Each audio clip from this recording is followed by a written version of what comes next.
নাহমাদুহু ওয়া নুসাল্লি আলা রাসূলিহিল কারীম, আম্মা বাদ। কুল্লু নাফসিন যায়িকাতুল মাউত। ওয়া ক্বালা আল্লাহু তাআলা আল্লাযী খালাকাল মাউতা ওয়াল হায়াতা লিয়াবলুয়াকুম আইয়ুকুম আহসানু আমালা ওয়া হুয়াল আজিজুল গফুর। সম্মানিত হাজিরিন, আমার দেশ ও প্রবাসের সর্বস্তরের প্রিয় দিনী ভাইরা, আমি খুবই মর্মান্তিক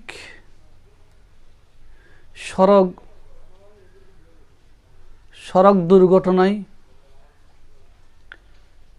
যিনি মৃত্যুবরণ করেছেন, আমার দিনী ভাই, আমার প্রিয় ভাই,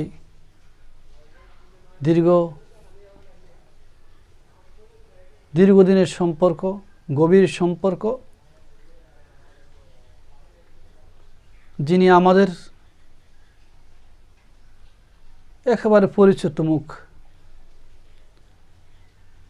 মাওলানা মুফতি মাকসুদ আলম মাসুদ ভাই, যিনি দীর্ঘদিন পর্যন্ত সুবর্ণচর উপজেলা মডেল মসজিদের খতিব হিসাবে নিয়োজিত ছিলেন। খুবই একজন ভালো লোক ছিলেন। আমি তাকে আমার অন্তর থেকে আমি ভালোবাসি। খুবই তাকে মহব্বত করি, খুব ভালোবাসি। তিনি সড়ক দুর্ঘটনায় নিহত হয়েছেন বিগত কয়েকদিন পূর্বে।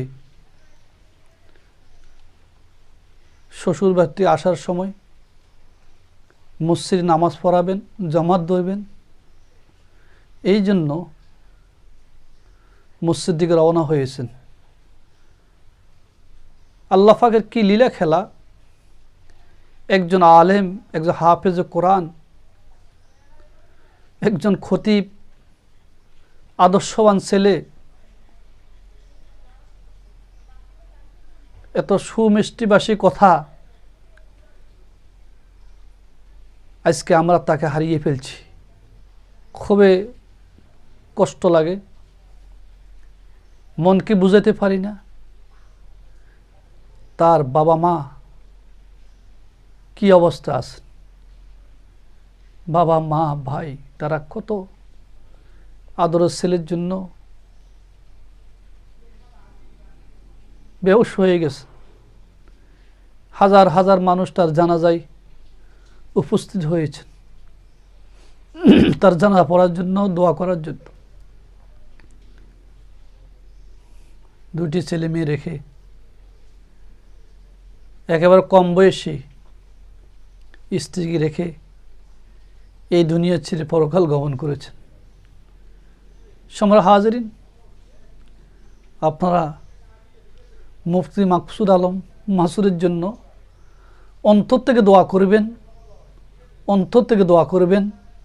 আল্লাহ পাক যেন তাকে জান্নাতুল ফেরদাউস নসিব করেন, তার জীবনের সকল গুনাহটুকু যেন মাফ করে দেন। তার বাবা মার জন্য দোয়া করবেন। তার বাবা মা ভাই বেড়া যারা আছে তাদেরকে সবর জামিল এখতিয়ার করার তৌফিক দান করে, ধৈর্য ধারণ করার তৌফিক দান করে। সবাই মৃত্যুবরণ করবে, কে থাকবে না? কুল্লু নাফসিন যায়িকাতুল মাউত, প্রত্যেকটি প্রাণী মৌতের স্বাদ গ্রহণ করবে, মৌতের পেয়ালা পান করবে। কেউ পৃথিবীতে থাকবে না, সবাই মরতে হবে। ধনী গরিব, তাওয়াঙ্গা রক্ষের ভিখারি, আলেম ওলামা, মাস্টার, ডাক্তার, কবিরাজ, জজ, ব্যারিস্টার, উকিল, মুক্তার, কেউ থাকবে না। সবাই এই মাটির গর্ভে চলে যাবে, এই মাটির গর্ভে চলে যাবে। মৃত্যুর পরে আমাদের কি পরিস্থিতি হবে অবশ্যই বোঝা দরকার। মুফতি মাকসুদ আলম মাসুদের মৃত্যু থেকে আমাদেরকে শিক্ষা নেওয়া দরকার, শিক্ষা নেওয়া দরকার। কেউ থাকবো না, আমরা সবাই মরে যাব। আল্লাযী খালাকাল মাউতা ওয়াল হায়াতা লিয়াবলুয়াকুম আইয়ুকুম আহসানু আমালা ওয়া হুয়াল আজিজুল গাফুর। আল্লাহ রাব্বুল আলামিন বলতেছেন, আল্লাযী খালাকাল মাউতা ওয়াল হায়াতা, হায়াত আর মৌত আমি সৃষ্টি করেছি। হায়াত আর মৌতের মধ্যখানে এমন একটি জীবন দান করেছি যে জীবনটা হলো তোমার জন্য পরীক্ষা স্বরূপ। আইয়ুকুম আহসানু আমালা, তুমি কোন ভালো আমল করো। আমাদের সবাইকে মৃত্যুবরণ করতে হবে। আমরা আমল হয়তো ভালো হবে, হয়তো খারাপ হবে।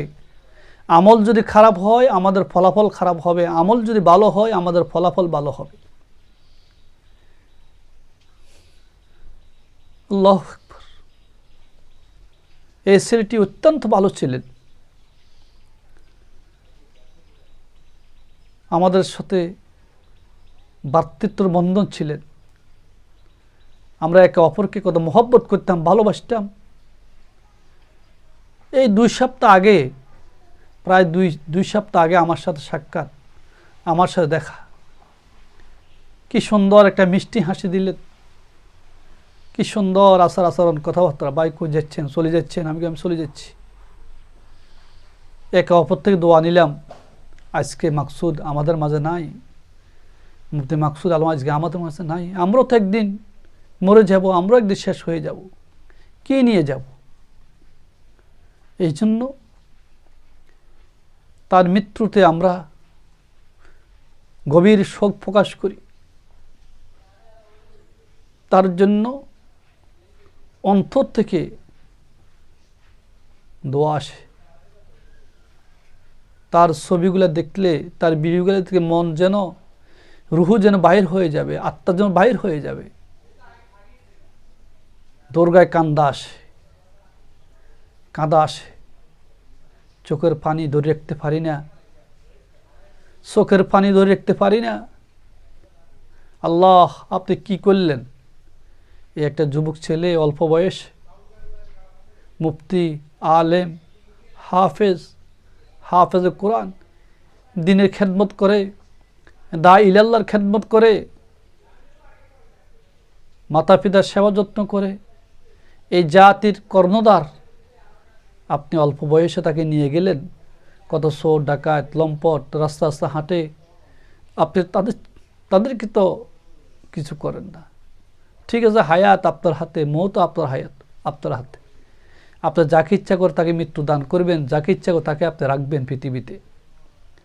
আল্লাহ, আপনি মাকসুদ আলম ভাইকে মাফ করে দেন, ক্ষমা করে দেন। তার ছেলে মেয়েদের উপরে আপনার রহমত বর্ষণ করেন, রহমত দান করেন। স্ত্রী বাচ্চা যেন সুখে শান্তিতে বসে থাকতে পারে। তার মাতা পিতাকে সবর আর ধৈর্য দান করার তৌফিক দান করেন।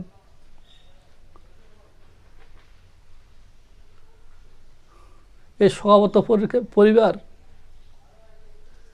এই পরিবারকে সবর করার তৌফিক দান করেন। সকল প্রকারের বিপদ মুসিবত হেফাজত করেন। ভিডিওতে দেখলাম তার জানাজা, হাজার হাজার মানুষের ঢল।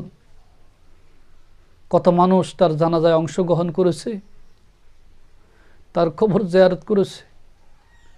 এটাই তো তার উত্তম জীবন, উত্তম জীবন।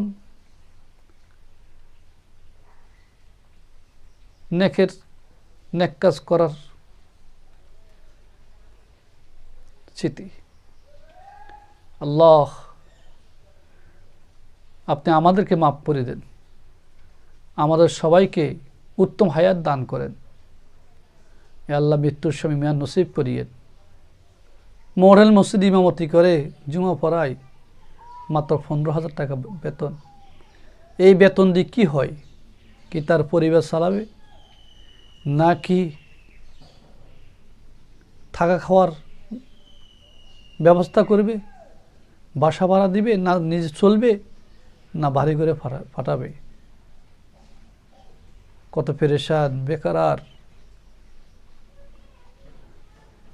এত কষ্টের বিনিময়েও আল্লাহ তোমার দিন থেকে সরা নাই, এত কষ্টের বিনিময়েও তোমার দা ইলাল্লাহর কাজ ছাড়া নাই, এত কষ্টের বিনিময়েও মানুষের সেবা করা ছাড়া নাই, ইমামতি করা ছাড়া নাই, দিনের খেদমত করে যাচ্ছে, দা ইলাল্লাহর কাজ করে যাচ্ছে। আল্লাহ আমার ভাই মাকসুদ আলমকে হায়াত কবরের জগতে আপনি রহম করেন, দয়া করেন, তার কবরকে জান্নাতের বাগ বাগিচা বানাই দেন। অবশ্যই মৃত্যুর পরে যে 3টি প্রশ্ন হবে, মান রব্বুকা ওমা দীনুকা, রসুল করিম সাল্লাল্লাহু আলাইহি সাল্লাম চেহারাকে সামনে ধরা হবে, বলবে উনি কে? যদি সে ইমানদার হবে বলবে হাজা মুহাম্মদুর রাসূলুল্লাহ সাল্লাল্লাহু আলাইহি ওয়াসাল্লাম। এই কথা যদি বলতে পারে, মান রব্বুকা তোমার রবকে যদি বলতে পারে আমার রব আল্লাহ, ওমা দীনুকা তোমার দিন কি, যদি বল দিন ইসলাম, আমি যে ধর্ম ছিলাম এই ধর্ম ইসলাম ধর্ম, ইসলাম ধর্মের উপর ছিলাম। আর রাসূল করিম সাল্লাল্লাহু আলাইহি ওয়াসাল্লাম চেহারাকে যখন সামনে দেখানো হবে, যদি বলতে পারে হাজা মুহাম্মদুর রাসূলুল্লাহ সাল্লাল্লাহু আলাইহি ওয়াসাল্লাম, অবশ্যই আল্লাহ রাব্বুল আলামিন তার জন্য জান্নাতে 8টা দরজা খুলে দিবে, জাহান্নামে 7টা দরজা বন্ধ করে দিবে। ওয়া আবরিশু বিল জান্নাহ ওয়া আলবিসু মিল জান্নাহ ওয়া আফতাহু লাহু বাবান ইলাল জান্নাহ আও কামা ক্বালা নবী আলাইহিস সালাতু ওয়াসসালাম। আল্লাহ পাক বলবে আমার এই বান্দাকে জান্নাতে লেবাস পরিধান করায় দাও, জান্নাতের বিছানা বিছাই দাও কবরে। ওয়াফতাহু লাহু বাবান ইলাল জান্নাহ, জান্নাতে 8টা দরজা খুলে দাও, যে জান্নাত থেকে সেই মনোরম সুশীতল বায়ু তার কবরে যেন আবদান করতে পারে, সেই যেন শান্তি পায়, কিয়ামত পর্যন্ত ঘুমিয়ে থাকবে এই কবরে। যদি ইমানদার হয়, মুমিন হয়, আর ইমানদার না হলে, মুমিন না হলে বলা হবে জাহান্নামের 7টা দরজা খুলে দাও, জান্নাত 8টা দরজা বন্ধ করে দাও। আল্লাহ, কষ্টের কোনো সীমা থাকবে না। তো আল্লাহ আপনি আমাদেরকে মৃত্যুর সময় ঈমানের সহিত তলব করিয়েন। অল্প বয়সে এই ছেলে, এই মুফতি মাকসুদ আলম সে শাহাদাত বরণ করলেন, মৃত্যুবরণ করলেন, গাড়ির সাথে ধাক্কা খেয়ে। আল্লাহ তার মৃত্যুকে আপনি শহীদি মৃত্যু হিসাবে কবুল করেন, তার মৃত্যুকে শহীদি মৃত্যু হিসাবে কবুল করেন, তার কবরকে জান্নাতের বাগান বানাই দেন, তার কবরে জান্নাত সামিয়ানা বিছাই দেন, জান্নাতে 8টা দরজা তার জন্য খুলে দেন, জাহান্নামের 7টা দরজা তার জন্য বন্ধ করে দেন। আল্লাহ আপনি চির সুখী করেন, কবরে চিরস্থায়ী জান্নাতি করেন, আরামের ঘুম দান করেন, আরামের শয্যা দান করেন। আল্লাহ এই দুনিয়াতে আমাদেরকে নেকামল করার তৌফিক দান করেন। ঈমান আমল নিয়ে না যেতে পারলে আমাদের কোনো উপায় নাই। এই মাকসুদ আলম ভাইয়ের সাথে দীর্ঘদিন সম্পর্ক, দেখা হলে অনেক কথা হতো, অনেক ভাইয়ের মতন এত মহব্বত ভালোবাসা আন্তরিক সহিত একে অপরে মত বিনিময় করতাম, বিভিন্ন কথাবার্তা বলতাম, একে অপরের পরিবার নিয়ে আলোচনা করতাম, একে অপরের সুখ শান্তি নিয়ে আলোচনা করতাম, একে অপরের সে কর্মস্থলকে নিয়ে আলোচনা করতাম, একে অপরকে বিভিন্ন দিক নির্দেশনা দিতাম। আহা, একটা এক্সাম্পল, আমি ছোট্ট একটা গড় করব, হয়তো দুনিয়াতে মাথা গুজানোর জন্য সে কত প্রকারের আমাকে পরামর্শ দিয়েছে, তাদের থেকে কিছু ইট কিনছি। সে আমাকে কি সুন্দর পরামর্শ দিয়েছে, ভাই যদি প্রয়োজন হয় ইট এখন নিয়ে যান, আর প্রয়োজন না হলে এখন থাকুক, আপনি পরে সময় মতো নেবেন। আব্বার সাথে আলোচনা করেন, ছোট মিয়ার সাথে আলোচনা করেন, কিভাবে আপনার উপকার হয়, এরকম দিক নির্দেশনা দিয়েছেন।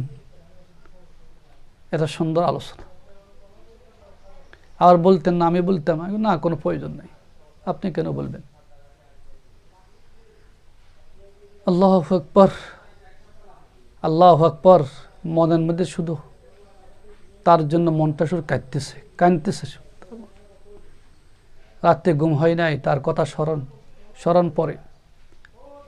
মুফতি মাওলানা মাকসুদ আলমের কথা স্মরণ পড়ে। সব সময় উঠে তার বাবা মা কি করে, আল্লাহ আপনি তার বাবা মাকে উত্তম হায়াত দান করেন, উত্তম হায়াত দান করেন, সবর আর ধৈর্য ধারণ করার তৌফিক দান করেন।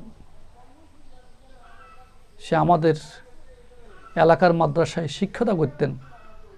মাদ্রাসা শিক্ষক থেকে বড় হুজুর থেকে শুরু করে এক নিম্ন মানে শিক্ষক পর্যন্ত তার জন্য কেঁদেছে।